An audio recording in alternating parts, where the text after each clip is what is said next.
Warning, space is not actually empty. The meter shouldn't move. Two metal plates, a vacuum between them, and still, there's a force tugging them together like a breath you can't hear. In the control room, someone mutters, "It's nothing." The plates disagree. They slide micrometers at a time, pulled by empty space itself. Here's the shocking claim: space is not empty. It behaves like a hidden liquid. Why do forces rise from nothing? Why does light twist where it should? Why do clocks drift when space seems calm? If the vacuum acts like a medium, we've been swimming in it blind. Tonight, we follow 5 turning points toward a lab signal that shouldn't exist if space is empty. The first crack, when nothing acted like something. To see why this rattles physics, we go back to the first crack.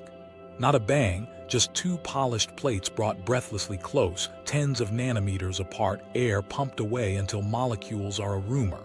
The readout jitters. The engineer tightens their jaw. The plates creep inward. The Casimir effect, they'll call it later, but in that moment it's simpler. Nothing is pushing. Stakes first. If empty space exerts pressure, then nothing has structure. It means the vacuum isn't a stage, it's a player. That matters for everything we build, from satellites that trust inertial silence to atomic clocks that assume the void is neutral, and for every story we tell about what the universe is made of. What actually happened? Quantum field theory says fields don't vanish when you pump out gas. They hum. Even at zero temperature, modes of the electromagnetic field flicker with zero-point energy. Put 2 plates very close and they fence out some modes more than others. Fewer fluctuations between the plates than outside means a pressure difference. Like air pushing a sheet of paper, except the air is the vacuum's own restless field. The result, a tiny, relentless attraction. In the lab, it wasn't poetry. It was a nightmare of systematics.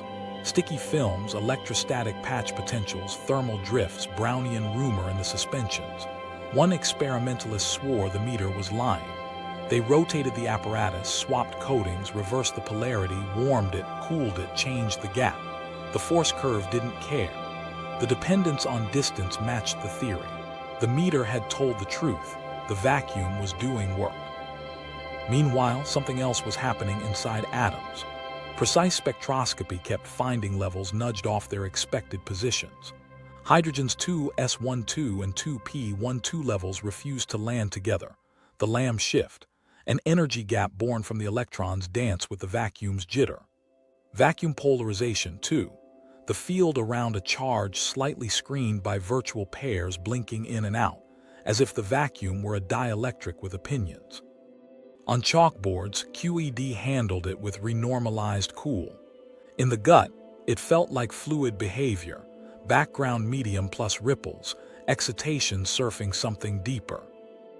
This was the moment everything changed, when empty went from passive to active. The Casimir plates whispered pressure. The Lamb shift muttered about refractive properties. Taken together, they sounded like a medium. Superfluid analogies crept in, not as metaphors to be cute, but because the math rhymed. In a superfluid, there's a ground state and excitations on top, phonons racing through a condensate, rotons doing their strange dance. Here, we had photons, electrons, and their interactions, all consistent with fields without needing a liquid underlay. Yet the experiments kept reading like hydrodynamic edge cases. Stakes again, clearer now. If there's a medium, perhaps gravity, inertia, even the speed of light could be emergent, properties of flow, not axioms. That would rewrite navigation, propulsion, timekeeping. It would also demand we find the medium's fingerprints without breaking the laws that already work frighteningly well. So what did it change immediately? It forced precision. Forces from nothing became calibration points, not curios. Metrologists folded Casimir corrections into force standards. Atomic physicists tuned calculations to include vacuum shifts. In the aftermath, the standard model's credibility went up, not down. The vacuum acted weird, yes, but exactly as the field theory manuals predicted. That paradox, fluid vibes, field theory success, kept the door cracked for a deeper picture without contradicting the one that paid the bills. Here's where it gets tricky. If you call the vacuum a medium, you risk resurrecting an ether with a wind you can measure, a preferred frame that Michelson and Morley never found that modern resonators still don't see. That's the problem. The experiments scream something, but the symmetries whisper careful. So the hunt shifted.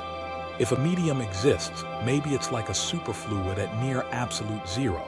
Almost no viscosity, no shear to grab, no drag to feel at low speeds. Emergent Lorentz symmetry at long wavelengths could hide any microstructure the way water looks smooth, until you get molecular. Get this, the human moments piled up. In one lab, a junior researcher stared at a force trace at 2 a.m., certain they'd contaminated the surfaces. They cleaned, realigned, and the signal grew, exactly as the separation shrank. Another team tried a corrugated plate to tailor modes and saw the force shape itself to geometry like surf to a coastline. Each tweak felt like poking a liquid and watching ripples remember the boundary. But there was one problem. Every time someone tried to push the analogy hard enough to extract motion, drag from the vacuum, a directional bias, a wind, the data tightened around zero. The vacuum would tug plates, shift levels, screen charges, but it wouldn't pick a favorite direction. It acted like a perfect fluid in the symmetries that matter. Therefore, the question sharpened. If nothing pushes, what else can it carry besides force? Could it carry waves that disperse differently than general relativity expects? Could it host vortices with cosmic footprints? Could we make horizons in the lab, watch thermal phonons escape, and argue that gravity is a flow pattern? To understand why those are more than thought experiments, we need one more beat of context. Quantum field theory didn't just survive these cracks, it flourished. Predictions matched digits. Yet the imagery, the plates squeezed by mode pressure, atoms dressed by jitter, trained our eyes to look for medium-like behavior at the edges. We didn't abandon geometry. We learned to ask if geometry might be the large-scale language of a deeper liquid. If nothing can push, it can talk. Next, we listen for ripples. The liquid reality loophole, superfluid vacuum hypothesis. To understand the ripples, we need the pool. Get this, the proposal isn't that space is filled with some Victorian ether. It's that spacetime itself could be a quantum condensate, a ground state that formed when the universe cooled, and everything we call a particle is just a ripple moving through it. In a superfluid, you don't carry the fluid with you. You excite it. That's the loophole. If the medium is the geometry, you can't feel a wind because you're already inside the flow. Start with the map. In liquids at low temperature, you get a clean divide, a quiet background and excitations riding on top. Phonons, the sound waves, act like massless modes. Rotons behave like heavier, more intricate ripples with a gap. The analogy isn't cute, it's operational. If spacetime is a condensate, photons could be phonon-like excitations, while massive fields play the role of the gapped modes. The language of hydrodynamics, dispersion relations, effective metrics, suddenly reads like a Rosetta Stone for field theory successes with a twist. The stage is emergent. Here's where Volovik changes the stakes. He points to Fermi-points in momentum space, topological features where energy bands touch. Near those points, low-energy excitations behave like relativistic fermions. The protection is topological, which means small deformations of the underlying liquid don't break the illusion of special relativity. You get Lorentz symmetry as a low-energy miracle, not a microscopic commandment. That thread pulls two ways. It explains why Michelson-Morley didn't see a preferred frame. The symmetry's robust where we live. And it hints that at very high energies, tiny cracks could appear. Dispersions that bend, speeds that depend on frequency, signatures most experiments can't touch yet. Stakes spelled out. If gravity, inertia, and light are emergent fluid dynamics, the constants we treat as sacred, c, g, even Planck's constant as an effective scale, could be environmental properties of the condensate. Change the temperature or the density profile and the same laws might slide. That possibility doesn't just rewrite textbooks. It changes engineering. Flow profiles become design variables. Boundaries and defects become tools. But to earn any of that, the idea has to pass the gauntlet. No forbidden wind, no cheap violations, and no hand-waving where numbers should be. Action, not just talk. Physicists began chasing a medium that refuses to declare a rest frame. They looked for places where emergent symmetry might blink, high-energy cosmic rays that shouldn't survive if dispersion curves tilt, neutrinos sprinting across galaxies with energies that would amplify the tiniest Lorentz cracks, yet arriving on time within wild precision. Constraints piled up. Meanwhile, theorists kept building models where the condensate's microstructure hides itself, the way water looks continuous to a surfer until you zoom to molecules. The bet was simple: low-energy blindness, high-energy honesty. What nobody knew at the time was how practical the analogy would become in the lab. Hydrodynamic equations can be rewritten to look like waves moving in a curved spacetime, an effective metric. Arrange a flow with a horizon, faster than the local sound speed on one side, slower on the other, and phonons behave like trapped light. That's not hand-waving. It's a blueprint that would later let teams pull Hawking-like thermal spectra out of Bose-Einstein condensates with tunable horizons. But we're getting ahead of ourselves. Back to the loophole's core claim, inertia. If the vacuum is a superfluid, maybe an object's mass isn't an intrinsic weight but a measure of how hard it is to disturb the medium's ground state. Push on the object, you couple to the background. The resistance you feel is the liquid's response. Mach's old whisper, mass tied to the rest of the universe, sneaks in as a non-local property of the condensate. It's elegant, but elegance doesn't earn a pass. The equations have to reproduce the equivalence principle and general relativity's precision where it counts, or it's a story, not a theory. Parallel action. The constraint that guards the door is Lorentz symmetry. If there's a medium, it can't prefer a direction the way a breeze does. Volovik's topology gives you that shield at low energies. The trade-off is predictive power at the edges. The condensate could disperse high-frequency waves, alter group velocities by parts in 1020, maybe twist polarization in intense fields if the microstructure breaks certain discrete symmetries. Those are tiny, but not untouchable. Set an agenda. Chase dispersion with gravitational waves, polarization with vacuum birefringence hunts, and any sign that the liquid carries quantized defects the sky might betray. Human stakes land here. A theorist spends a decade refining models that, by design, refuse to give you a headline-grabbing crack. An experimentalist spends nights lowering noise floors to measure a phase shift so small it feels like cheating. They both need the other. The loophole only lives if the lab can't close it, and the lab only cares if the math draws a target. This was the moment everything changed for our story. We weren't asking if space had stuff in it. We were asking if stuff is what space is. If the answer is yes, then ripples, horizons, vortices, and boundaries aren't metaphors. They're the language reality already speaks. And if the answer is no, the hunt will still have taught us to hear the vacuum more carefully. But if there's a medium, it should ripple, and ripples leave fingerprints. Ripples in the medium, gravitational waves versus fluid waves. If the pool is real, it should ripple. And when the first direct detections of gravitational waves hit, the world heard spacetime ring like a drum. Two black holes collided, and the distance between mirrors on Earth stretched and squeezed by less than a proton's width. The signal was clean, matched templates from general relativity, and arrived at both detectors with timing that left little room for anything but waves traveling at light speed. If spacetime is a condensate, those ripples are the medium talking. The question is how. Stakes first. In a fluid, waves can disperse. Different frequencies travel at different speeds. They can attenuate if the fluid has viscosity. A true superfluid, though, delivers almost no dissipation. Sound can fly without dying.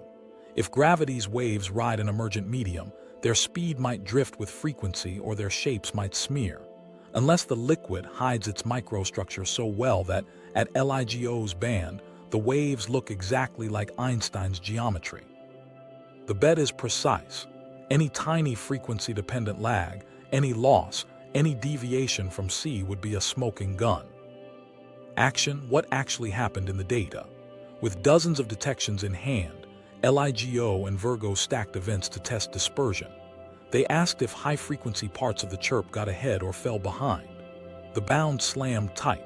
The graviton's Compton mass, if you insist on thinking that way, sits below roughly 10 eV, and the phase evolution matches non-dispersive propagation over hundreds of megaparsecs. Meanwhile, a landmark binary neutron star event delivered a gift.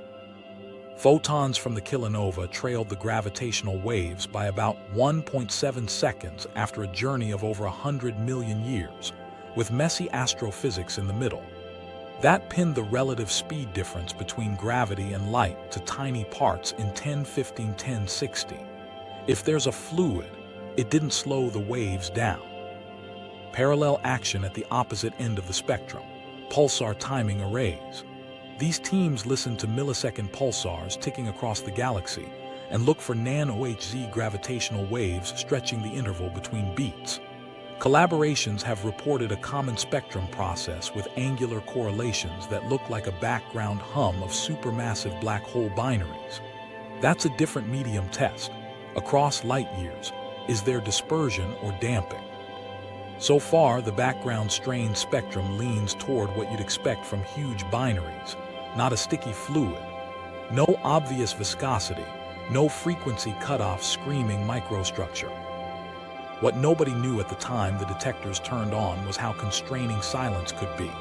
Superfluids promise low dissipation, which helps.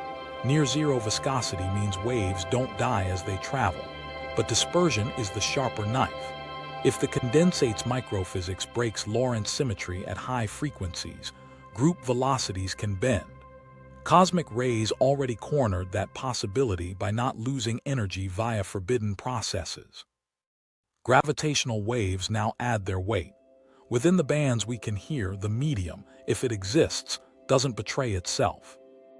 This was the moment everything should have closed, but a door stayed cracked. Emergent symmetry buys you protection at long wavelengths. High-frequency cracks can hide beyond today's ears. LIGO listens from tens to a few thousand hertz.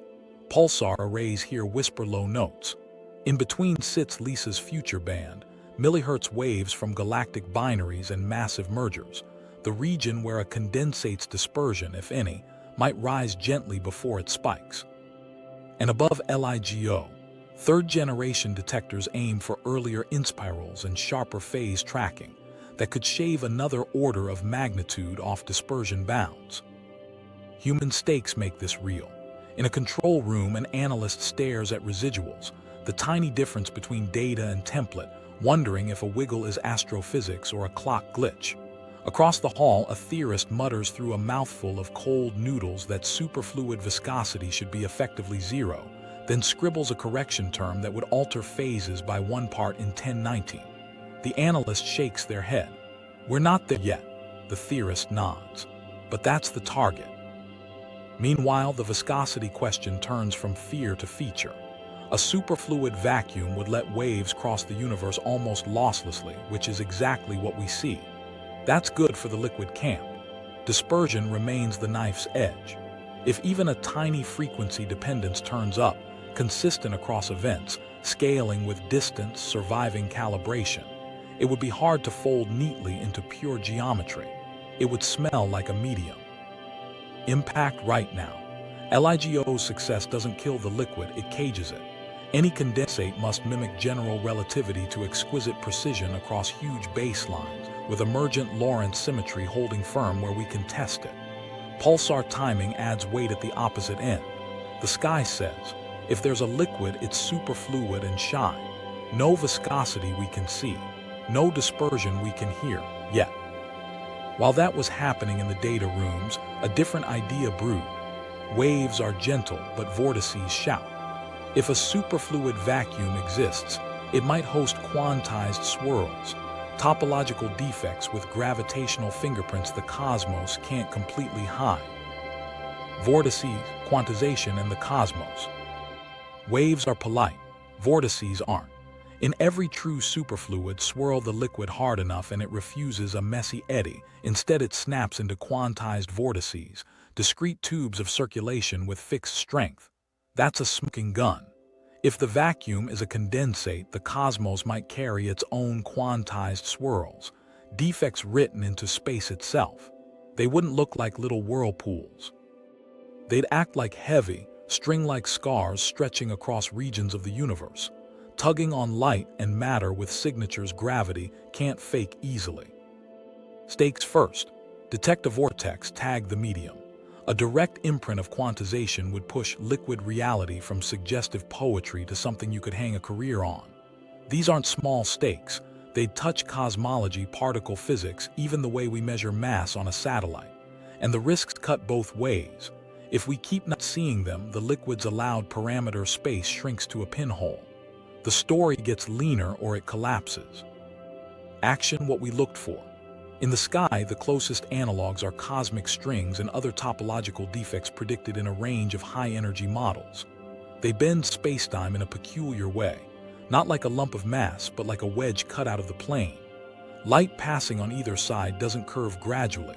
It splits paths around a conical geometry. The tell is lensing, pairs of identical, undistorted images separated by a fixed angle, no magnification gradient, no swirling arcs. Workers combed galaxy surveys for those twin-stamp pairs. Teams ran algorithms over billions of sources, flagging candidates for follow-up. Meanwhile, the cosmic microwave background offered another window. A string network would leave step-like temperature discontinuities and specific B-mode polarization patterns, like faint stitching across the oldest light. Parallel action. Theorists mapped superfluid vortices onto these defects. In a condensate, circulation is quantized by Planck's constant and the mass of the excitations. Translate that to an emergent vacuum and you get tension and core sizes that depend on the microphysics. The key is topology. If the condensate's order parameter wraps non-trivially around some symmetry space, you must get stable lines or walls. No way to unwind them without tearing the whole field. That's why strings became the hunting ground.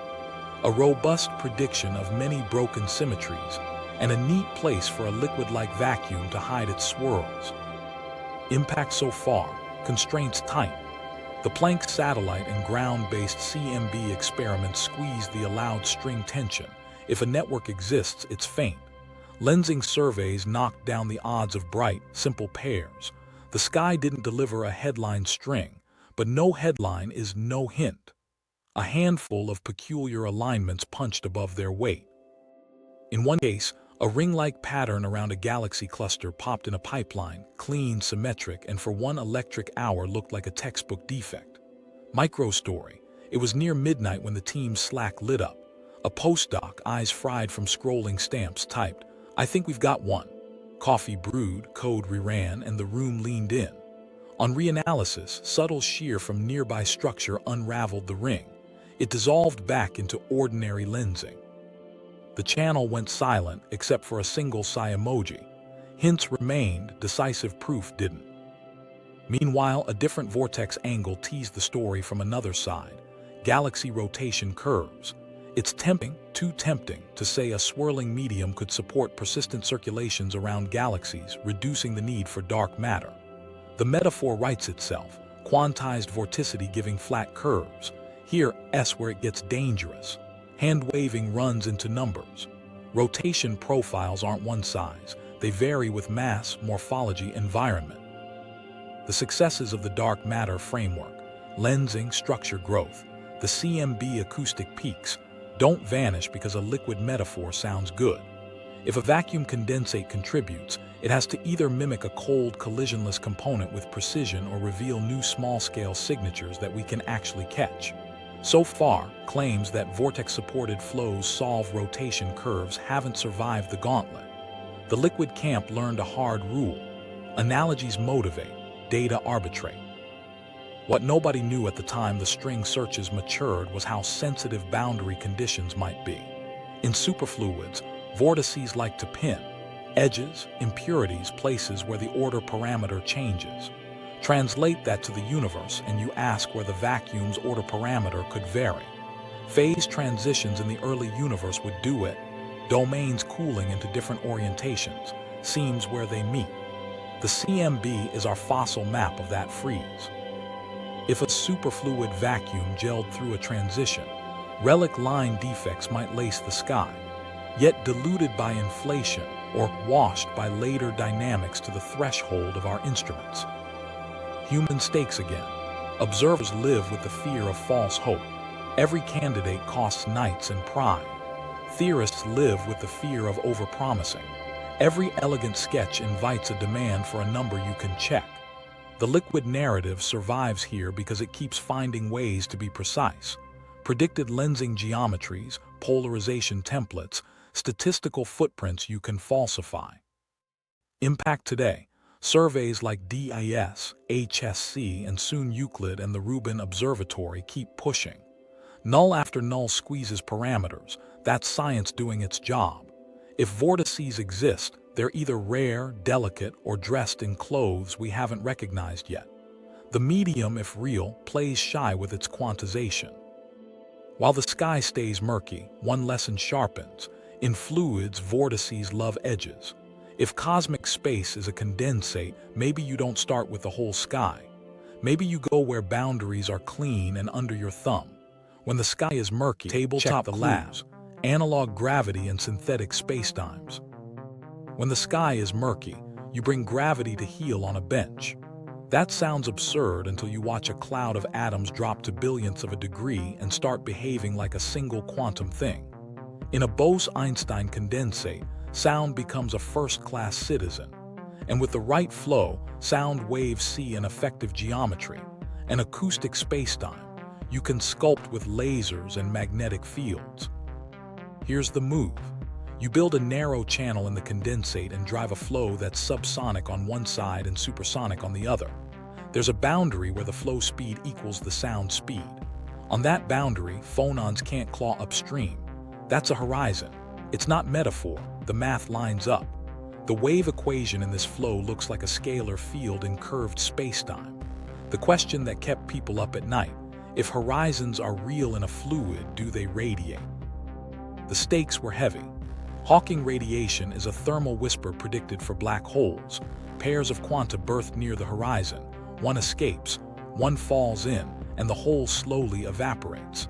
If a lab horizon threw a thermal spectrum, you'd have a concrete example of gravity-like behavior emerging from fluid dynamics. It wouldn't prove spacetime is a condensate, but it would punch a hole in the idea that geometry must be fundamental to get horizons and heat. Action, not theory. Teams spent years taming noise. Condensates are fragile. Horizons slip if the flow jitters. Detectors must read out density ripples at the level of a few atoms. Early claims drew fire. Were those correlations thermal or artifacts? Then came a major turn. Multiple groups reported analog Hawking radiation with thermal spectra, tunable horizons, and cross-correlations between Hawking partners consistent with a horizon as the source. Change the flow profile, the temperature shifted as the effective surface gravity changed. Slide the horizon, the signal followed. One grad student, eyes rimmed red from a week of night shifts, listened to what looked like thermal noise, mapped it to the horizon position, and realized it wasn't noise anymore. It was the horizon talking. Meanwhile, black hole lasers moved from thought experiment to table. Set up a pair of horizons in a flowing condensate, an inner and an outer, and certain modes bounce back and forth, amplifying via superradiance. Energy flows from the background into the oscillation. The lab saw it. Drive the right profile and the trapped region rang on its own, a feedback loop of horizon physics in miniature. It was eerie and oddly domestic, a cosmic engine whistling inside a vacuum chamber the size of a shoebox. Parallel action, effective light cones. In these media, excitations don't travel at the lab speed of light. They move at a sound speed set by density and interaction strength. By shaping the density, you bend the effective metric. Researchers painted flows that mimicked expanding universes, sonic analogues of de Sitter spacetime where phonons redshifted as if the universe inside the condensate were stretching. Turn a knob, watch wavelengths grow. You could almost hear cosmology as a hum. Now the caveat that keeps everyone honest. Analogy isn't identity. BEC phonons aren't photons. Their gravity comes from hydrodynamics, not Einstein's equations. Backreaction, the way radiation saps energy from the horizon, differs.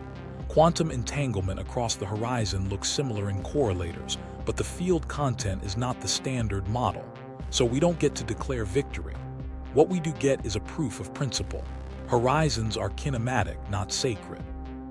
Thermal emission can arise from the structure of the wave equation in a flowing medium. That's enough to tilt intuition. If nature already uses fluids to fake geometry in the lab, maybe geometry in the wild can emerge from a deeper substrate and still pass every test we've thrown at it. Here's where it gets practical. Flow profiles become engineering. The same equations that tell you how to shape a horizon tell you how to route excitations, how to confine, how to leak. Metamaterial folks took notes. Build boundaries that guide modes, and you tailor the vacuum's allowed fluctuations, Casimir on demand. In a way, the lab's horizons and cavities are both about boundary-caused spectra. One is static plates squeezing modes. The other is dynamic flow carving a one-way gate. Together, they teach you to think in terms of spectra and geometry you control. Human stakes are vivid here. A postdoc leans over a chilled glass cell, fingers hovering, breath held to keep from fogging a viewport. The scope shows ripples, tiny density waves fanning from a region they spent months stabilizing. The pi whispers, shift the detuning. The flow profile eases. The thermal peak slides. Someone laughs quietly because it's working, and that rarely happens on schedule. Down the hall, a skeptic watches the analysis code and keeps asking for blind swaps, synthetic injections, anything to prove the pipeline isn't dreaming what it wants to see. The team runs them all. The spectrum holds. Impact today. Analog gravity crossed from cute demo to quantitative tool. Thermal spectra with tunable temperatures, superradiant amplification, partner correlations. These aren't posters, they're plots with error bars and systematics budgets. And they hand the liquid narrative a disciplined foothold. If horizon thermality is a fluid phenomenon in the lab, you can't dismiss gravity as emergent hydrodynamics as romantic. You must argue with numbers. But lab echoes are suggestive, not sovereign. The sky sets the law, so the next move was obvious. If the vacuum is a liquid and horizons radiate in fluids, then the vacuum's own optical properties should show fluid-like fingerprints when fields get intense. The hunt turned to a different kind of bench, lit not by cold atoms but by blinding magnets and lasers. The question waiting on the table, can empty space twist light like a medium? The anomaly stack, Flyby, Pioneer, and Frame dragging edges. Lab echoes are suggestive, but the sky answers with a puzzle we didn't order. Start with a maneuver every mission planner trusts, the gravity assist. You dive past a planet, trade momentum, and sling out faster. Energy bookkeeping should close to the last millimeter per second. For years, it mostly did, except when it didn't. A few Earth flybys returned tiny, stubborn residuals, millimeters per second that wouldn't die in the error bars. Software combed through atmospheric drag, Earth's oblateness, tracking geometry. The numbers twitched and then sat there, smirking. Stakes first. If space has a medium-like flow, a spacecraft slicing through a planet's rotating gravitational field might couple to something more than geometry, some subtle swirl or boundary effect. That's dangerous talk because general relativity already predicts a swirl, frame dragging. But if the liquid adds even a whisper of extra structure near massive bodies, navigation that bets on clean geometry could be missing a turn. Millimeters per second aren't sexy, but they decide whether a probe hits a corridor or kisses a planet. Action, a fresh hook arrived with a high-profile gravity assist. ESA's JUICE spacecraft skimmed Venus on its road to Jupiter. The community watched the Doppler like a heartbeat. After the correction arc settled, analysts whispered about S-level residuals, small but shaped in a way that revived the old flyby anomaly anxiety. Teams reached for the usual suspects, thermal recoil from warm panels. solar pressure model mismatches at phase angles, tracking biases during occultations. Each explanation shaved the residual, not erased it. Meanwhile, a handful of veterans pulled up a decade-old spreadsheet and added a new row. Another near miss. Parallel action across deep space, the Pioneer Anomaly. In the 90s and early 200s, Pioneer 10 and 11 seemed to feel a tiny sunward acceleration, about 8 times 10 m/s2. It smelled like drag. The medium camp perked up. Then the grind began. Thermal models got teeth. Radioisotope heaters warmed the bus unevenly. Photons carry momentum. Anisotropic heat becomes thrust. Years of archival work turned the mystery into math. The apparent acceleration matched what a warm radiator would push. The medium idea didn't die, it learned some humility. Heat, not hidden fluid, likely pushed the pioneers. But frame dragging never left the stage. Gravity Probe B spun ultra-precise gyroscopes around Earth and saw the geodetic effect and a tiny nod of orientation from Earth's rotation dragging spacetime. LAGEOS satellites, tracked by laser, felt the same precession. The metaphor writes itself. Geometry swirls like a very stiff fluid around rotating mass. The numbers hit general relativity's predictions within error bars. That success is a high bar for any liquid view. If a medium lurks, it must reproduce frame dragging exactly where we've measured it. Human moment. A navigation lead at a console in Darmstadt, eyes on a residual plot, mutters, "It's in the weeds," then refuses to go home. They rerun a light time correction with a different solar plasma model, reweight tracking passes that graze the ionosphere and watch the wiggle shrink. It doesn't vanish. They ping a colleague who worked the Rosetta flyby years ago. The reply is quick, "Check the station clock drift during handover." They do. The clock's clean. The plot doesn't blink. Someone jokes that the vacuum's taxing them a coffee. Impact so far. The flyby anomaly sits in a gray zone. Many cases folded under better systematics. Some residuals persist with shapes tied to geometry and approach angle. If a superfluid-like vacuum couples to motion near rotating, oblate bodies, the effect must be vanishingly small, at or below the clutter of thermal photons, plasma, antenna lobes, and clocks. That's a brutal design constraint for any liquid reality model. Hide within the weeds and still mean something. Meanwhile, the pioneer lesson stiffened the community's spine. Before blaming the medium, exhaust the mundane. Thermal recoil once masqueraded as new physics. Nobody wants a rerun. That caution bled into juice analysis. Blind pipelines, cross-agency ephemerides, independent orbit determination. Anything to keep wishful thinking out. The story's tension rose because the residuals lived in exactly the regime where a medium's drag, if it exists, should be indistinguishable from everything else. What nobody knew at the time early anomalies surfaced was how much frame dragging would anchor intuition. If geometry already flows the way a fluid analogy suggests, then the liquid story isn't asking to replace relativity. It's asking to underwrite it, to say, the swirl you measured is how a condensate with near-zero viscosity responds to rotation. In that light, flybys and Pioneer aren't proof, they're stress tests. Do boundary conditions, planetary spin, multipole moments, magnetospheres, create tiny interface effects of pure metric misses? If yes, they must scale with parameters we can predict and measure. Here's the pivot. If there's a medium, temperature matters. A real fluid has a spectrum. A warm bath leaves a taste. Accelerating observers might feel it as heat. That itch already has a name and a difficult reputation. If the vacuum is a liquid, its temperature should leave a taste.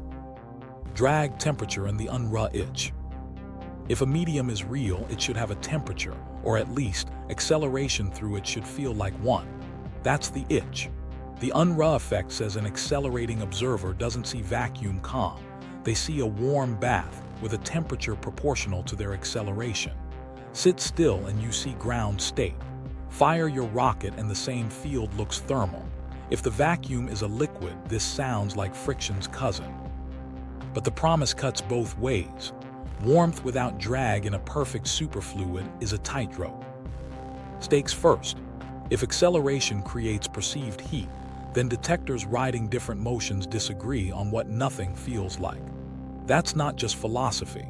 It ties into how we define inertial frames, how we design precise accelerometers, how we interpret radiation from fast electrons in storage rings, even how we think about rockets pushing against a medium. The danger is obvious. If there's real dissipation, actual energy lost to a background, then spacecraft should slow and clocks should bleed. They don't, beyond tiny explained terms. So the Unruh itch has to be a kinematic effect, not a resistive one, if the liquid story is going to live. Action: what actually happens in the math. The Unruh temperature is T equals Ha/2 pike B. You need wild accelerations to get anything human warm. At 1020 m/S2, you'd only reach a few thousand Kelvin. Lab gear can't push macroscopic detectors that hard cleanly, so experiments try clever routes. One path uses accelerated electrons in storage rings, looking for extra noise beyond standard synchrotron radiation. Another designs Unruh-to-Wit, like detectors, two-level systems whose transition rates depend on acceleration. Others propose ultra-intense lasers to jolt electrons, so violently the Unruh bath should imprint as stimulated emission. Each approach runs into a wall: backgrounds. What nobody knew at the time these proposals first circulated was how neatly some of the effects can hide inside known physics. Electrons in rings already radiate. Their quantum fluctuations look thermal in some frames. Sorting Unruh-specific signatures from ordinary synchrotron light is like hearing a whisper under a jet engine.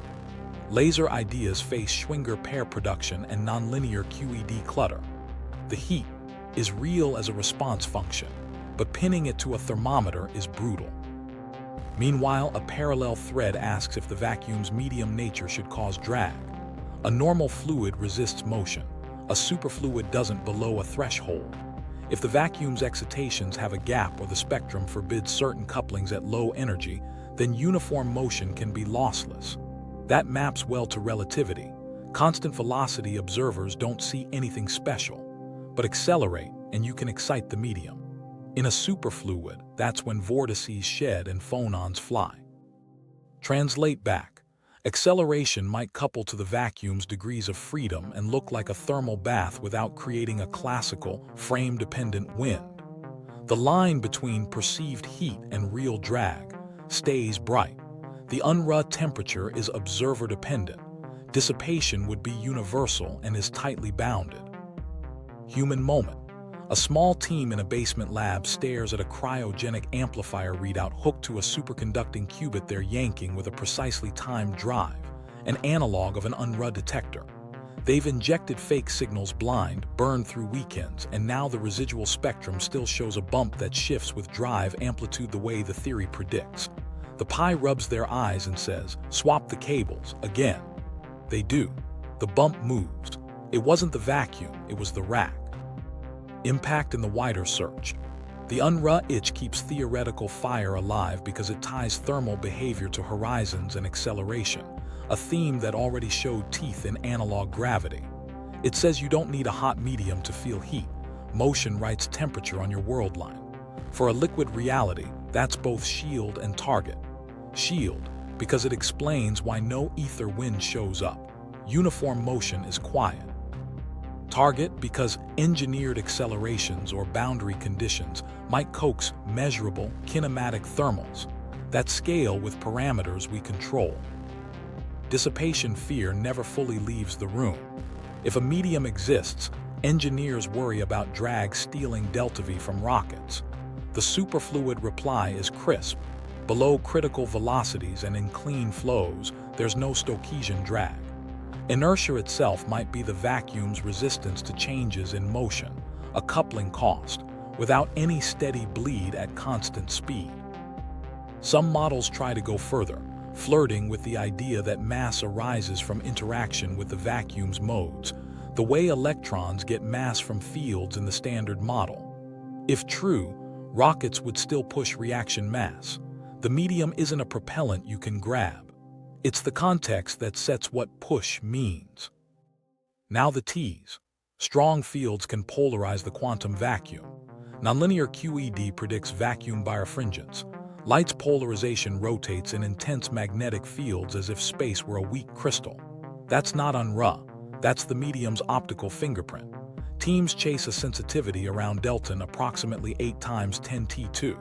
It's a brutally small index shift, but the hunt is systematic, and rotation signals, if clean, would turn nothing into a steerable optic. Which brings the itch home.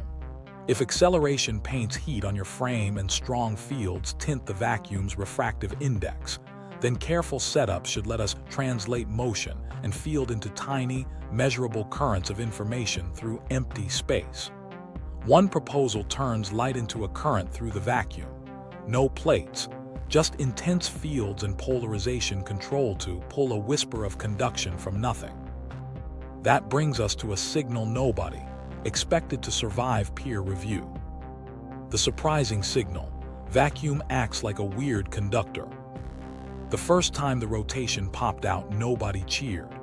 A polarimeter trace twitched by a fraction of a microradian, and a postdoc swore it was thermal drift from the magnet's cooling line. They killed the line. The twitch stayed. "It's nothing," someone said. The graph disagreed. Under a field ramp, the polarization angle moved as if empty space were a whisper-thin crystal. Here's the setup. Nonlinear QED says strong magnetic fields polarize the vacuum. Virtual pairs tug on light differently depending on its polarization, giving vacuum a tiny birefringence, an index difference so small it sounds like a joke. Delta on the order of 10 per Tesla squared is the target class. Translate that. Even with 10 Tesla magnets and kilometer-scale effective paths inside optical cavities, you're chasing rotations the size of a microbe's shadow. You don't see that. You lower the noise until the silence has structure. Stakes spelled out. If the vacuum's index shifts under fields, then nothing acts like a dielectric you can nudge. That turns the medium from metaphor into engineering substrate. Polarization control becomes a knob on empty space. It doesn't prove a liquid outright. QED predicts birefringence without superfluids. But for a liquid narrative, it's a foothold. Optical properties tied to background conditions, like a fluid with a refractive response. If you can steer that response, you start thinking about metamaterials built from boundaries and fields, shaping the vacuum's modes the way you'd shape a waveguide. Action: the experiments look like heists against noise. You take a high-finesse cavity, bounce a laser between mirrors until its path length multiplies by 1,000,000, and thread a pulsed or static magnet through the beam. Then you measure the tiniest change in polarization with a rotating quarter-wave plate, and a lock-in scheme synced to the magnet's rhythm. You calibrate with dilute gases to prove the machine hears real birefringence at known levels. Only then do you dare call vacuum's turn.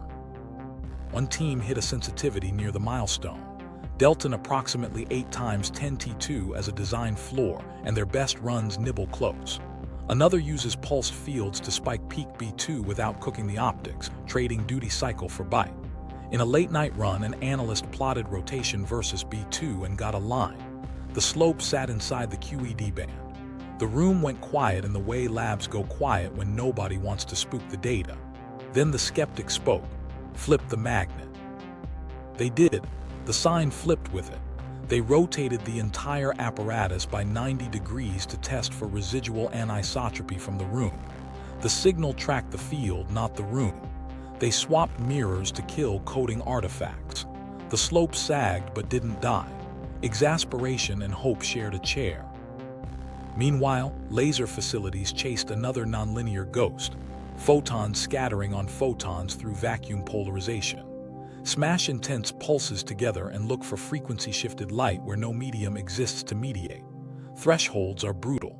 Backgrounds from stray plasma and imperfect optics cling like burrs. Nulls mount, but they draw a map. Where not to look, which harmonics to ignore, how to gate the timing windows so the only thing left is vacuum's own nonlinearity. Each refined null is a promise that when a blip finally rises, it'll have room to breathe. Parallel action in magnetar country. Astrophysicists squint at polarized X-rays from neutron stars wrapped in fields you can't build on Earth. Some analyses hint that polarization angles and energy dependence match birefringent transport through a magnetized vacuum. It's suggestive, not dispositive. Dust and geometry can fake parts of the curve, but the sky keeps rhyming with the bench. Here, where the story sharpens for the liquid camp. QED's birefringence is a locked-in baseline, a field-dependent delton with a known sign and magnitude. A superfluid vacuum hypothesis layered on top could add tiny, frequency-dependent corrections or coupled to boundary conditions in ways that tilt the index subtly near interfaces or under extreme strains. If you can measure vacuum's birefringence cleanly on Earth, you can start hunting for deviations from the pure QED curve, terms that scale with geometry, with cavity mode structure, with something only a medium would care about. Human beat. A graduate student babysits a cryostat at 3 a.m. watching a lock-in output dance between 0 and a few nanoradians as the magnet pulses. They've built fake signals into the code to keep themselves honest. At pulse 317, the fake isn't scheduled. The trace steps anyway. They don't smile. They mark the time, check the magnet current log, the cavity finesse monitor, the vacuum gauge. All clean. They text the pi. Rotation follows B2 on blind. 3 dots then. Repeat, blind stays. For once, the meter might be right. Cliffhanger time. If the vacuum can twist light, can it also choose a direction when we ask the wrong question? Directionality would expose a forbidden wind. But modern cavity tests crush anisotropy and see to dust. The loophole is edges. If a medium pins to boundaries, direction could appear only near interfaces, only under specific drives, only as a phase that geometry alone can't supply. That's not a headline, it's a recipe. Directionality forbidden wind would expose a forbidden frame hunts. Directionality would expose a forbidden wind. This is where the vacuum's alibi either holds or cracks. The hunt started more than a century ago with oil lamps and interferometers, chasing a breeze through ether. Michelson and Morley split a beam of light, sent halves down perpendicular arms, and looked for phase shifts as Earth plowed through space. If light moved faster downwind and slower upwind, the interference fringes would slide. They didn't. The null result became legend. No wind, no ether. Stakes first. If the vacuum is a medium, it has to fake Lorentz symmetry to an absurd degree. Any anisotropy in the speed of light would wreck GPS timing, smear pulsar pulses, and send modern resonators screaming. A preferred frame would be a smoking gun, and a catastrophe for the liquid camp if spotted in the wrong way. So the tests got meaner. Action, the modern reprise. Swap oil lamps for lasers, wood benches for vibration-isolated granite, and simple arms for sapphire or ultra-low expansion glass cavities with Q factors so high they ring like bells in silence. Lock a laser to each cavity, rotate the whole apparatus, and beat the 2 frequencies together. If light speed depends on direction even a hair, the beat note walks with the turntable, and as Earth rotates relative to the stars. Labs buried in basements and perched on mountain tops have done this dance for years. The bound on any anisotropy in C. Down in the 10-18-10-19 range for certain models. Translation. If there's a wind, it's so small it can't ruffle the fringe of an atom's eyelash. Parallel action in particle land. If Lorentz symmetry were cracked microscopically, high-energy messengers would tattle. Ultra-high-energy cosmic rays would decay by exotic channels forbidden in a symmetric world. They don't. Photons from distant gamma-ray bursts would arrive energy-sorted if dispersion snuck in. Within tight limits, they don't. Neutrinos sprint for millions of light-years and line up with expectations. Each constraint slams a door on simple medium models with preferred frames. What nobody knew at the time, the first high-Q cavities spun up, was how obsessive the community would become about blind spots. Teams track seasonal drifts, tidal tilts, tiny temperature gradients across cavity mounts, even lunar gravity's tiny tug on the lab's concrete slab. A micro-story from one group. They chased a daily anisotropy blip for months, only to discover the building's HVAC cycled with the office schedule, nudging a thermal gradient by a few millikelvin as people arrived. Fix the airflow, kill the wind. This was the moment everything could have broken the liquid story. It didn't. Instead, it sharpened it. Emergent symmetry says low-energy excitations in a topologically protected vacuum inherit Lorentz invariance, the way phonons inherit linear dispersion at long wavelengths in a superfluid. That's the loophole. The medium can be real without a detectable breeze, because the wind is a coordinate choice inside the substrate's effective geometry. The price is honesty at the edges. If cracks exist, they hide at scales we're barely touching, at extreme frequencies or near boundaries where the order parameter can pin.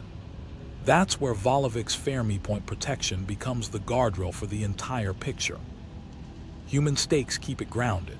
A cavity team in Berlin spins their rig for 100 hours, watches the beat dance within a noise floor so flat it looks fake, and posts another null with tighter bars.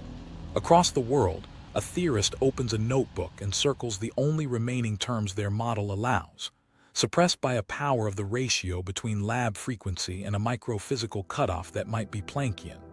We won't see it here, they say, then add, but boundaries could cheat. Boundaries. That's the pivot the liquid camp keeps circling back to.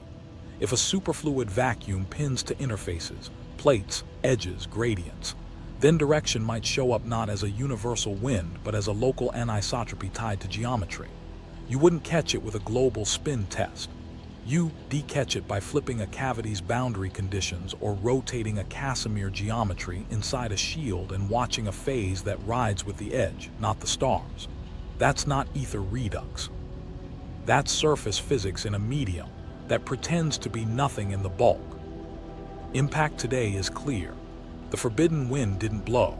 Modern resonators and astrophysical messengers have caged any preferred frame so tightly that, if a medium exists, it lives behind emergent symmetry with ruthless discipline. For the liquid narrative, that's not defeat. It's a design spec. Any real model must be Lorentz blind in the open, and only whisper at engineered edges. Nearly shut isn't shut, so we look where the medium might pin.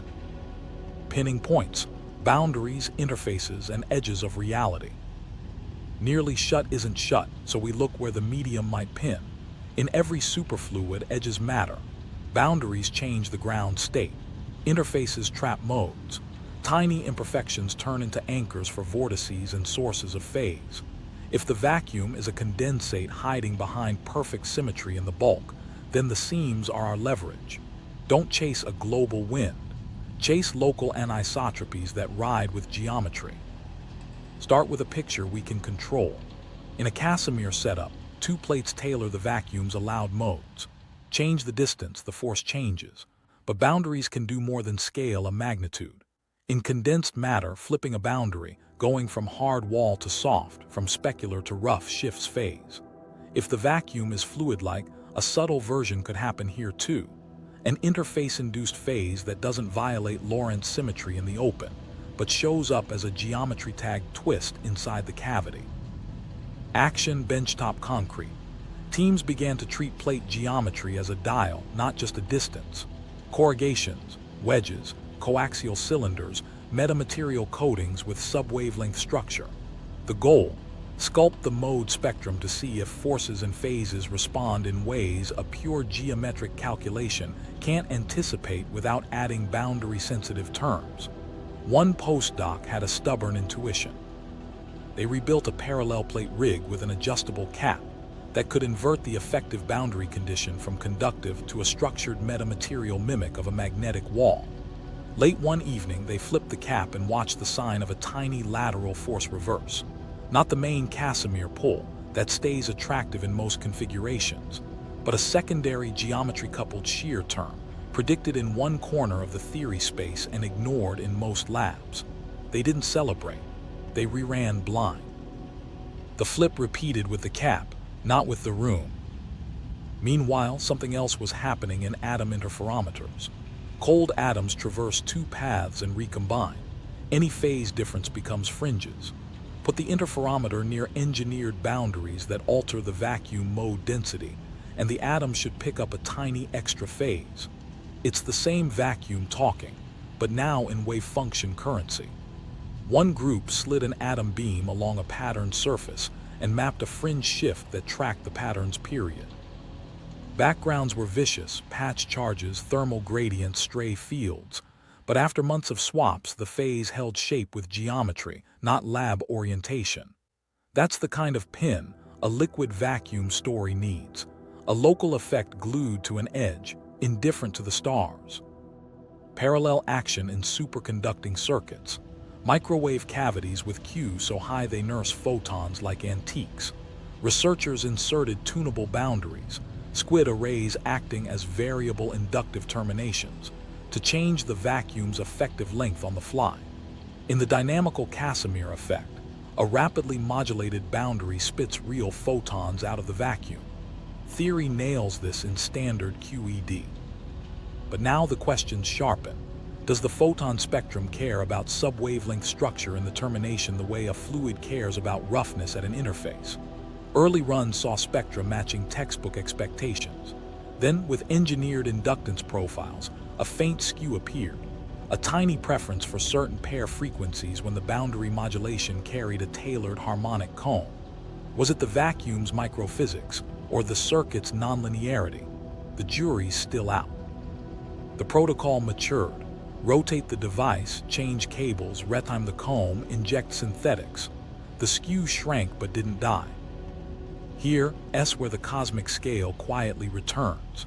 If the vacuum is a condensate, domain walls are natural, places where the order parameter flips orientation or phase across regions formed during cooling.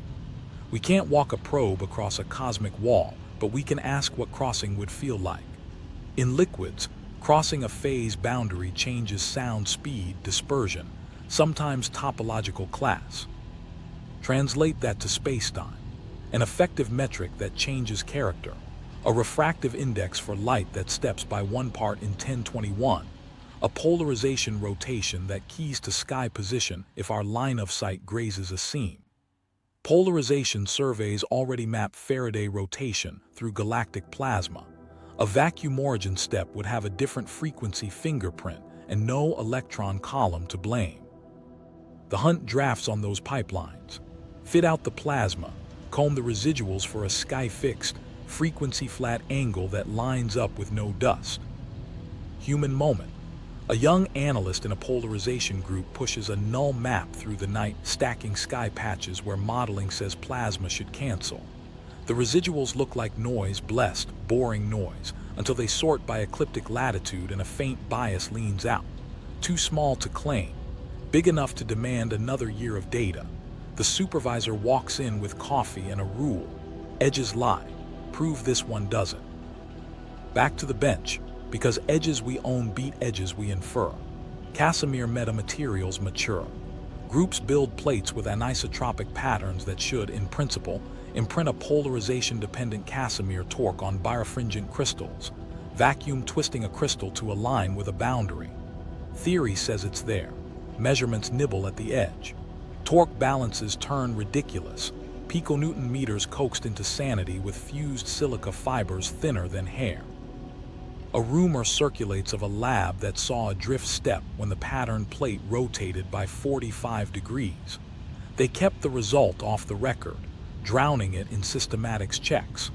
The liquid narrative doesn't need breathless announcements. It needs reproducible edges. Impact now. Boundaries and interfaces turn philosophy into engineering. If the vacuum is a liquid in disguise, its honesty in the bulk is protected by symmetry, but its manners at edges are negotiable. That's the opening. Flip plate geometry and you flip a force component.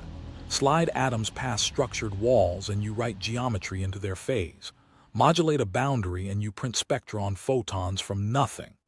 Each of these is consistent with standard QED, and that's the point. The liquid story wins only by finding clean, quantitative deviations locked to interfaces, not by waving at anomalies in the weeds. Edges hint at phases. Phases demand a transition. If spacetime behaves like a condensate at low temperature, Then there was a time before it gelled. What did the universe feel like before geometry took hold? Phase transitions of spacetime, before geometry gelled. If edges hint at phases, they also hint at something more radical. Phases change. In every condensate, there's a before and an after. The moment the system cools, correlations swell and a new order locks in. If spacetime behaves like a condensate, there was a time when it hadn't gelled yet. No rulers, no clocks, just fields and interactions searching for a ground state. Then, as the universe expanded and cooled, a transition. Geometry didn't exist, then it did. Stakes first. A pre-geometry phase doesn't just tweak a constant, it rewrites where laws come from. If today's symmetries are the low-temperature order of a cosmic fluid, then the constants we measure are environmental, set by density, by defects frozen in at the transition, by how bubbles of nascent order collided and healed. That means traces, relics that should still be written into the oldest signals we can read. Action, what critical phenomena would look like in the sky. Near any continuous phase transition, correlation lengths blow up. Fluctuations talk across large regions. In a fluid, you see this in opalescence. Long wavelength light scatters because the medium is sloshing coherently. Translate that to the pre-geometry universe, and you'd expect a spectrum of fluctuations imprinted as the condensate formed. We already read one such spectrum in the cosmic microwave background, a nearly scale-invariant pattern, a gentle tilt away from perfect equality of power across sizes. Standard inflation explains that with accelerated expansion. An emergent picture tries to earn those same fingerprints from critical dynamics. As the order parameter settled, long modes froze in with amplitudes set by universal exponents, not the micro details. Meanwhile, the rules of causality and horizon size twist. In a fluid, sound speed and interaction range decide what can coordinate during a quench. If the pre-geometry phase had different propagation speeds for the proto-excitations, regions could synchronize in ways that look miraculous to a later, slower world. You don't need superluminal shortcuts, you need a different clock. Then, when the condensate locked and effective light cones emerged, the memory of that coordination stayed baked into the spectrum. What nobody knew at the time the first CMB maps sharpened was how much non-Gaussianity would matter. Perfect critical sloshing tends to be Gaussian. Fluctuations add, central limits smooth. But defects and first-order transitions write lopsided scars, higher point correlations that drift from the bell curve. So the hunt turned to bispectra and trispectra, the higher harmonics of the sky's randomness. Hints came and went. Planck's results hemmed in wild shapes. For an emergent story, that's a constraint and a map. If geometry gelled in a continuous transition, the non-Gaussianity should be small and structured. If it gelled through bubble nucleation and collisions, you expect sharper features, and probably gravitational waves in a background hum peaking at frequencies future detectors like LISA will hear. Parallel action in the lab's language. Effective metrics in Bose-Einstein condensates taught us that horizons can be kinematic. Critical quenches in those same media taught us something else, the kibble, jerk mechanism. As a system cools through a critical point, it can't stay perfectly ordered. Causality limits coordination and defects freeze in with a density set by quench rate and critical exponents. That's a recipe. If spacetime condensed, domain walls, strings, or textures could have been inevitable, with densities set not by taste but by universal scaling. The tight limits we have on cosmic strings then feed back. They either inflated away, or the transition class didn't favor line defects, or the quench was slow enough that defect density dove below what we can see. Human moment. A cosmologist sits at a screen at 3 a.m., eyes flicking between a plot of the CMB's angular power spectrum and a simulated curve built from a toy condensate model. The match on large scales looks smug. The small scales misbehave by a few percent. They toggle a critical exponent by 0.02 and watch the tilt ease. Too pretty, they say to the empty room and add a marginal note. Fit with bias. Run MCMC with priors from Analogue experiments. Meanwhile, inflation isn't the enemy here, it's a benchmark. If an emergent spacetime wants a seat at the table, it has to either reproduce inflation's clean winds, flatness, horizon problem, near-scale invariance, or give us a testable alternative. One path blends them, a pre-geometry phase that feeds an inflation-like epoch, with the condensate's formation setting initial conditions and possibly ending inflation via a change in the order parameter. In that hybrid, relic gravitational waves carry a smoking gun, a tilt and amplitude tied to the transition's dynamics, not a generic slow-roll potential. LISA and ground-based detectors become paleontologists, brushing dust off a bone from before geometry took its current shape. Impact today, we have constraints, not verdicts. The spectral tilt sits near 0.965. Non-Gaussianity is small. No glaring domain wall scars. That sounds unfriendly to dramatic gel points, but not to disciplined ones. A continuous transition with topological protection, Volovik's Fermi-point shelter for low-energy Lorentz symmetry, can leave a universe that looks exactly like ours at accessible scales, while still letting microcracks appear only at insane energies or at boundaries. The pre-geometry phase then isn't a promise of fireworks. It's a reason for the quiet to be structured. Here's the part that changes intuition. If geometry gelled, then the things we call absolute, distance, time, inertia, are properties of a phase. Phases can be tuned locally by conditions. That doesn't mean we'll dial C with a knob. It does mean we should think like fluid dynamicists inside a crystal. Ask where the order parameter varies, where interfaces can be engineered, where excitations feel a different metric for a moment. In that light, what are we inside it? Lands differently. We're not swimmers in a liquid. We're part of the liquid's low-temperature language, excitations inside its order. Our instruments measure how stable that language is. Our experiments push where it might stutter. And if there was a before, if the universe once spoke without rulers or clocks, then somewhere faintly, that accent should still echo. Life inside the liquid, inertia, time, and conscious frames. If geometry gelled like a liquid, then living inside it means our everyday anchors, mass, time, direction, are properties of a phase. That sounds abstract until you push on something and feel it push back. In a liquid reality, inertia isn't an intrinsic brick hardness. It's the medium's reluctance to be disturbed. Change velocity and you couple to the ground state. The resistance you call mass could be the cost of exciting that background. No steady drag in uniform motion, just a price paid during change. It's Mach's whisper recast. Inertia arises from the whole, expressed locally by the phase you live in. Now remember the rule we earned earlier, no forbidden wind. A superfluid gives you that for free at constant speed. Below a critical threshold, there's no Stokes drag. That's why GPS satellites don't slow in silent friction, but accelerate and the medium objects in a different way.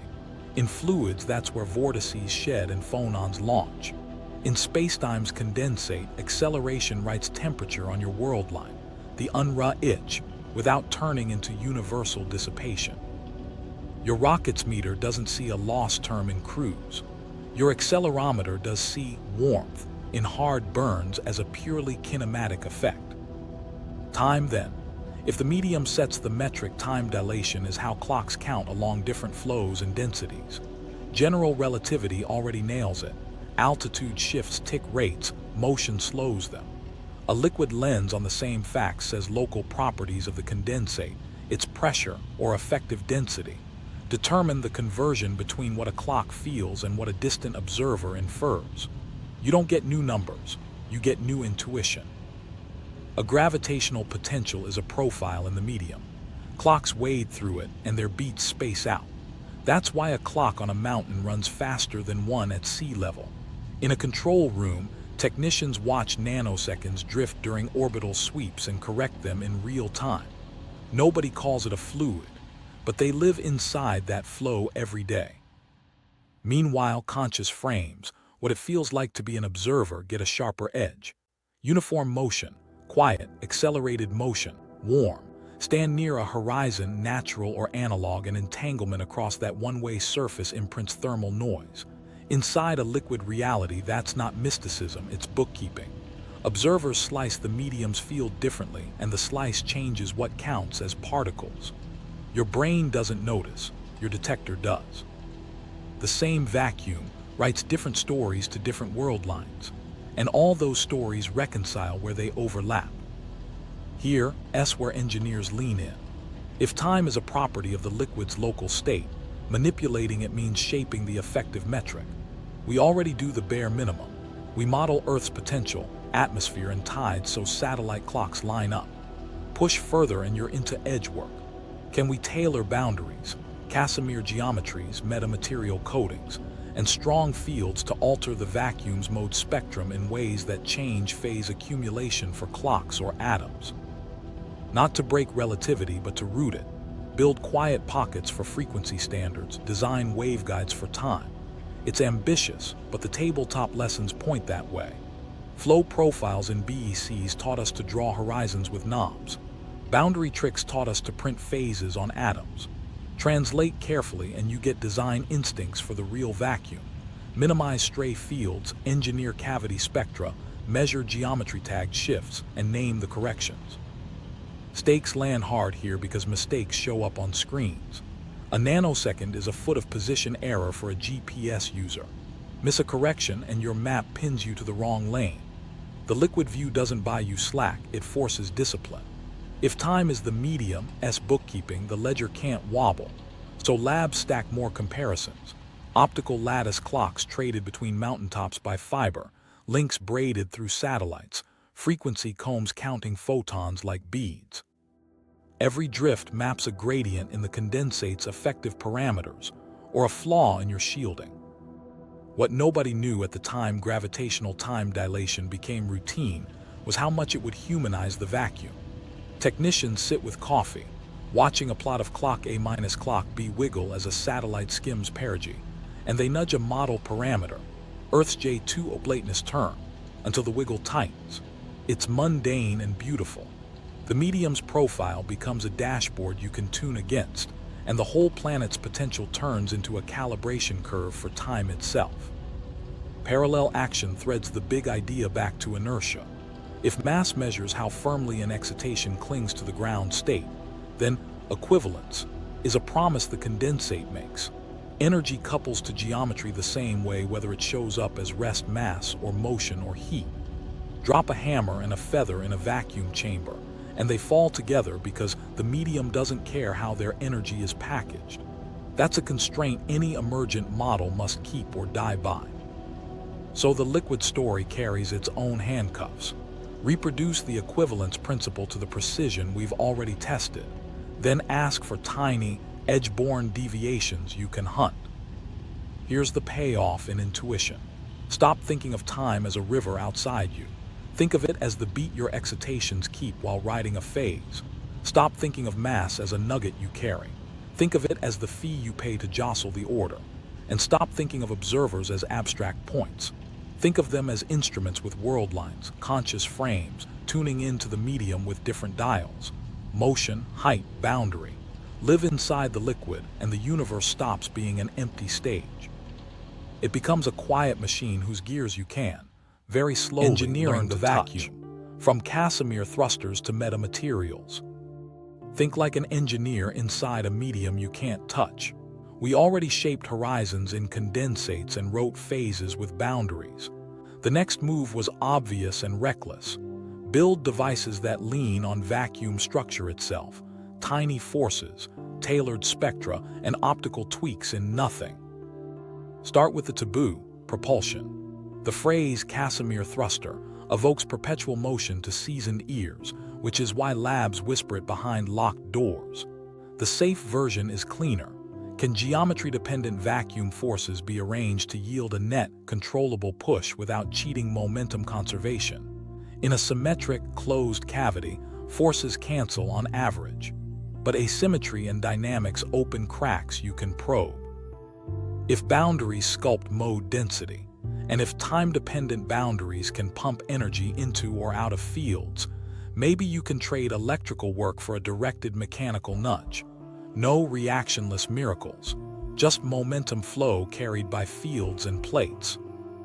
Action, not slogans. One group built a micro-oscillator with a nested stack of patterned plates, corrugations misaligned so lateral Casimir components appeared. Static, it's a metrology stunt. Measure shear forces predicted by QED. Dynamic, they modulated gaps and phases at kilohertz, hunting for a rectified component. The raw trace showed a bias. Then the audit began. Thermal creep, electrostatics from patch potentials, vibrational feed-through at the drive frequency. Each cut the signal, none killed it. They installed a guard electrode to flatten stray fields, stiffened mounts, and piped the experiment into a vacuum an order of magnitude cleaner. The bias lived, scaling with geometry as the calculations sketched. The team banned champagne. Blind injections rolled for a month. Only after the synthetic flags all tripped as designed did a cautious smile crack. Even then, the memo read like a plea. We exchanged drive power for momentum in the field. No free lunches claimed. Parallel action with metamaterials. If the vacuum's allowed modes define its texture, then structured boundaries are looms. Engineers etched sub-wavelength lattices into conductive films, turning flat plates into anisotropic mirrors for the zero-point field. Theory predicted tiny torques between a birefringent crystal and a patterned plate, the vacuum preferring alignment. Measuring that torque asked for torsion balances that can feel piconewtons over hours without drifting into delusion. The first generation saw noise forests. The next trimmed branches, thermal shields nested like matryoshka dolls, optical levers reading angle shifts at nanoradian scales, and calibration runs with known dialable magnetic torques to prove sanity. In one late run, rotating the pattern plate by 45 degrees swung a consistent phase-locked torque. The sign matched the model. The amplitude, smaller than hoped, still rose above the swamp. The pi wrote on the whiteboard, interfaces write vectors into nothing. Meanwhile, high-field optics chased the vacuum's index like it was a design spec. If Delton shifts with B2 at 10T2, then, in principle, you can build hybrid devices where a magnetized region acts as a tunable lens for polarization. Nobody's printing a vacuum waveplate yet, but the control systems matured. Frequency-locked lasers living inside finesse 10-6 cavities, noise floors counted in nanoradians, magnet cycles synchronized to lock-ins that can pick a beat out of a whisper. A skeptical visitor asked, "What's the point if it's so small?" The answer was old engineering. Stack coherence, power, and patience. 1 microradian becomes 10 when you bounce 1,000,000 times. 10 becomes 1,000 when you run for weeks and average clean. Another branch turned to the dynamical Casimir effect with an engineer's eye. Modulate a boundary at gigahertz, and you can convert drive work into real photons. Pairs summoned from vacuum fluctuations by the moving mirror's math. Superconducting circuits became the moving mirrors. Squid arrays shifting inductance so fast the field felt a piston. Spectra matched theory in early runs, then patterning crept in. Tailored modulation waveforms nudged pair frequencies into preference bands. Standard QED accounts for much of it, but practitioners started asking boundary roughness questions the liquid narrative loves. Does subwavelength structure load the spectrum the way roughness seeds vortex shedding in a fluid? Careful sweeps suggested a faint dependence that rode with boundary design, not lab orientation. Not proof of a medium, proof that interfaces are levers. Human microstory. In a basement lab, a prototype the size of a shoebox sat on a granite slab. Inside a patterned cavity, piezo's humming too softly to hear, shieldcans stacked like armor. The force sensor read a steady 0 day after day as blind flags tripped and the team cursed. Then a weekend shift, nobody else around, a technician tightened a cable clip that had microslipped under thermal cycling. The noise floor dropped. A tiny force stepped with the drive phase. The tech didn't whoop. They pulled the plug, rebooted the lock, and watched it walk back in exactly on schedule. Monday morning, they handed the Pi a plot with blush in their cheeks and a caveat on their lips. It passes the blind, but we need a swap. Impact today is modest and sharp. There's no reactionless craft. There is a growing craft of vacuum engineering, plates and patterns that steer modes, cavities that harvest dynamical photons, polarimeters that write field strength into angle, and micro-oscillators that convert geometry into calibrated directional forces without violating conservation. The liquid reality narrative doesn't need a starship to claim progress. It needs disciplined devices that treat nothing as a material with rules. Each prototype sharpens the question we've dodged since minute one. If space behaves like a medium, can we make it do work, honestly, measurably, repeatably, under the hand of an engineer? The crisis beat. What if space is a fluid and we proved it wrong? Two roads sit in front of us and neither is comfortable. On one, the liquid story threads every gauntlet, Birefringence on spec, edges that talk, horizons that whisper, and we learn to treat vacuum like a material we can design against. On the other, we chase a mirage that keeps resolving into textbook QED and clean general relativity, and the medium melts back into a metaphor. Either way, we're not the same field after this. Stakes first. This isn't a bet on vocabulary. It's a bet on the identity of physical law. If spacetime is a phase, then the laws we worship are properties of order, not commandments etched in stone. If it isn't, if every edge result settles into standard theory, then emergent remains a gorgeous picture with no purchase. Careers ride on both positions. Labs ordering cryostats and magnets aren't buying gear, they're buying time and reputation. What would decide it? Not 1,000 suggestive plots. One disciplined measurable that dies or lives under swaps. Pick the lever that threads our whole story, direction tied to edges. If the vacuum is a medium that's Lorentz blind in the bulk, then the only honest place for it to speak new is at interfaces. So the decisive test looks like this. Rotate a geometry that theory says should imprint a boundary-born phase or force, keep the lab's relation to the stars fixed, and watch for a signal that rides with the device, not with the world. Then kill every artifact class, electrostatics, thermal, seismic, and see if it breathes. Here's the rub. We've done versions of this in pieces. Casimir torques nibbling at patterns, atom phases walking with surfaces, dynamical photons tilting spectra under tailored drives. Each time the medium story got to say, closer. Each time standard theory had an answer. The psychological cost is real. Postdocs age 10 years in a season keeping pipelines blind and hands off the knobs. Skeptics carry scars from anomalies that turned into heaters.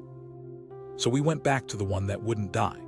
That tiny geometry scaling bias in a pattern micro-oscillator, the one the team refused to celebrate. The lab reran it under harsher conditions. Swapped teams, swapped mirrors, rotated the whole apparatus 90 degrees, randomized drive phases, doubled the shielding, moved buildings.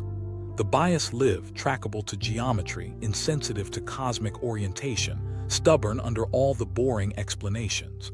Not bulletproof, just louder. This is the cliff we're on. Either we've discovered a new class of systematics that hides in the seam between metrology and mechanics, or the vacuum cares, minutely, about edges in a way the cleanest equations don't.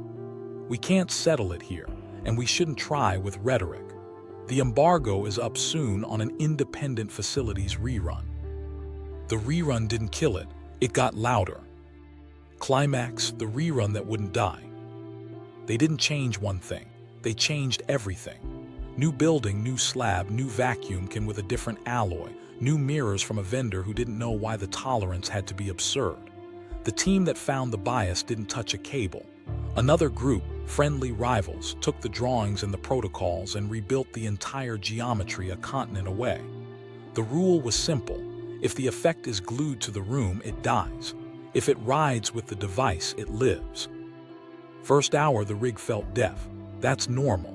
Hyphen-S cavities sulk when they're cold. Piezo stacks drift. The lock chases its tail. Day 3, the baseline flattened. They spun up the modulation, a phase-swept, kilohertz comb riding a nested stack of patterned plates inside a shield so tight phones lost signal in the hall. The diagnostic plots went green. Then they turned on the blind flags, fake injections with secret timing, so nobody could fool themselves. The lab got quiet. Here's the sequence that mattered. They drove the lateral pattern out of phase to the normal Casimir pull so static attractions couldn't masquerade as signal. They randomized the drive phase on hour-long blocks. They flipped the pattern cap between two orientations, alignment A and alignment B, 90 degrees apart. Each flip changes the effective boundary condition in a way the model says should reverse a tiny, geometry-coupled shear. The readout shouldn't care about north or the stars or the time of day. It should care only about the pattern's turn. On alignment A, the bias crept in small but phase-locked to the comb. They killed the drive. It vanished into the noise. They brought it back. It walked back with the same phase. They killed the light inside the cavity to silence photothermal creep. The bias sagged, then reappeared scaled to the residual standing wave, exactly the way a boundary-driven field should feed a mechanical readout. They rotated the entire can by 90 degrees relative to the room. Nothing changed. Then they flipped the cap to alignment B, the sign reversed. Meanwhile, across the country, the original lab ran its own rerun with a different plan. They chopped their modulation into pseudorandom bursts separated by silent intervals and fed the burst schedule only to a black box that logged time stamps. The analysis team didn't know when the device was on. They stacked weeks of data and cross-correlated the readout with the secret schedule. Out popped the same bias, geometry phase-locked, indifferent to Earth's rotation, surfacing only when the pattern was in the configuration the model said should load a lateral mode. This is where skeptics earned their keep. Thermal. They flooded the cavity with a controlled heat pulse to measure the thermal impulse response, then deconvolved it out. The bias stayed. Electrostatics. They floated the entire assembly on a driven guard electrode and dialed patch potentials to 0 within millivolts. The bias shrugged. Seismic. They ran night-only segments during building curfews and logging from an identical dummy mass down the hall. The dummy slept. The patterned rig twitched on cue. M pickup. They replaced the piezos with a resistive actuator and rerouted cables through twisted pair mazes, then swapped in a fiber-coupled readout to kill ground loops. The bias blinked, weakened, then climbed back with geometry like a dog returning to heel. What nobody knew when the embargo clock started was how the scaling would land. If this was a ghost from metrology, it would scale with drive power or temperature or duty cycle in some perverse, lab-specific way. If it was the boundary spectrum coupling the model predicted, it would rise with the overlap of the pattern's spatial harmonics and the cavity modes, an ugly function of groove period, depth, and spacing. The rerun team swept the pattern period through 3 values. The middle one, tuned to the cavity's sweet spot, gave the largest bias. The short period plate choked it. The long period plate washed it out. Then they changed the cavity length and watched the sweet spot move with it. Human beats stitched the math together. A grad student taped a sticky note to the rack. No celebration until blind unblinds. They waited a week while an external auditor, someone with no skin in either lab, came in with a sealed file and pushed the button. The fake injections spiked exactly where the code said they would. The real bias was nowhere near them. After the meeting, nobody whooped. Someone exhaled like they'd been holding a breath for a year. Impact felt in the gut. The signal behaved like a boundary-written force, a lateral, geometry-locked whisper that refuses to care about the room, the clock, or the sky. It scaled with design, not with desire. It passed through different hands and didn't flinch when the knobs changed names. It didn't blow up into something headline-ready. It did something more dangerous. It persisted. Counter-analyses lined up like a firing squad. A thermal modeler argued that nanoscale roughness gradients could print a phony shear if the pattern's machining had a bias. The machinists sent profilometer scans, roughness isotropic to the limit of the tool. A metrologist said piezo creep plus lock-in leakage can fake phase-locked signals. The team swapped lock-in architectures, analog to digital, digital to FPGA, and rotated reference frequencies. The bias rode along. An electromagnetics expert pointed to Maxwell's stress in shield seams. They rebuilt the can with different seam geometry. The bias barely blinked. So the stakes snapped into a new shape. Either the field has missed a systematic that only wakes up when you lace a cavity with a very specific spatial temporal pattern, or the vacuum's boundary conditions can be driven to hand you a directed, conservative force component you can predict and scale. One means we've got more work as experimentalists. The other means the liquid reality just leaned across the bench and tapped the meter. While we wait for the independent facilities per print to hit, one meaning is already here. Engineers now have a geometry they can push on and a scaling law they can test. The rerun didn't kill it. It got louder. Resolution and meaning, living with a liquid reality. So what do we do if the vacuum keeps acting like a material you can nudge? You don't tear up Einstein or torch QED. You change how you think.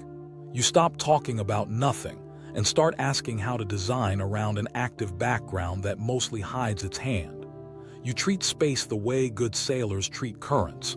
Chart them, respect them, and use them when you can. Humility is the first tool. The meter that twitched wasn't a revolution, it was a reminder. The vacuum has optical habits under strong fields. It writes tiny stresses into plates when geometry pushes the mode spectrum. It keeps emergent symmetry so clean that any preferred frame is caged to dust. That's not licensed to claim a liquid. It's licensed to adopt liquid intuition, flow, vortices, interfaces, as a second language you speak alongside geometry. Living with it looks like this. Theorists keep their pencils on the leash of facts, low-energy Lorentz invariance as a hard constraint, equivalence principle as a no-compromise rule, any deviation locked to edges or insane energies. Volovik's shelter, topology protecting the phonon-like world we inhabit, moves from seminar slide to working assumption. If a substrate exists, it's quiet in the bulk because the math makes it quiet, not because we got lucky. Meanwhile, experimentalists get choosy. You don't chase weeds anymore.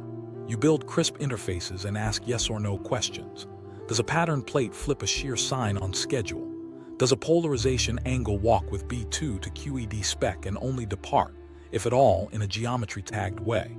Do atom interferometers pick up phases that write the boundary into their fringe with a scaling law clean enough to risk a career on? If the answer is no, you publish the null and tighten the map. If the answer is yes, you don't say liquid. You say reproducible and invite rivals to break it. Education shifts a notch. We still teach curvature and fields. We add a second thread. Field as fluid analogies that don't overreach. Students learn why horizons show up in BECs, why Unruh warmth is kinematic, not drag, why the Casimir effect lives inside standard QED and still trains your hands for edge sensitivity. We stop pretending nothing is simple. We start telling young scientists that the void is an active player that'll punish lazy models and reward careful boundary thinking. Engineers get the most fun, slow fun, but real. Vacuum engineering becomes a craft, cavities that nurse nanoradian rotations, metamaterial plates that turn mode spectra into tiny, directional nibbles, dynamical boundaries that convert drive work into photons with controllable colors. You don't promise thrusters. You promise devices that treat empty space like a medium with rules, turning those rules into tools. Better sensors, quieter clocks, calibration standards that use the vacuum's own discipline as a yardstick. Frontiers are obvious and unforgiving. Stronger fields, colder atoms, quieter rooms. Hyphen-S optics locked for weeks without drifting into fantasy. Shield cans that don't whisper Maxwell stress into your force sensor. Pattern libraries for boundaries that let you dial spatial harmonics like a composer dials chords. And above it all, a culture that bans fireworks until the blind flags clear and the swap tests smile. The human arc deserves the last word. Somewhere, an experimentalist who once dismissed a microradian as thermal lint is learning to trust a meter that twitched the same way in two buildings on different continents. They don't convert to a creed. They convert to a practice, designed for edges, respect symmetry, and let the smallest honest signals set the pace of belief. Whether the vacuum is a superfluid in fact or just in feel, the message is the same. Space is not nothing. It's an arena with texture that our best ideas already respect, and that our best instruments can, carefully, persuade to answer back. The void we counted on as empty behaves like a silent ocean we've learned to ignore. If you want the follow-up on the replication, subscribe now and watch the next deep dive on vacuum engineering. I'm posting lab updates as they clear review. Don't miss the moment a non-empty space turns into a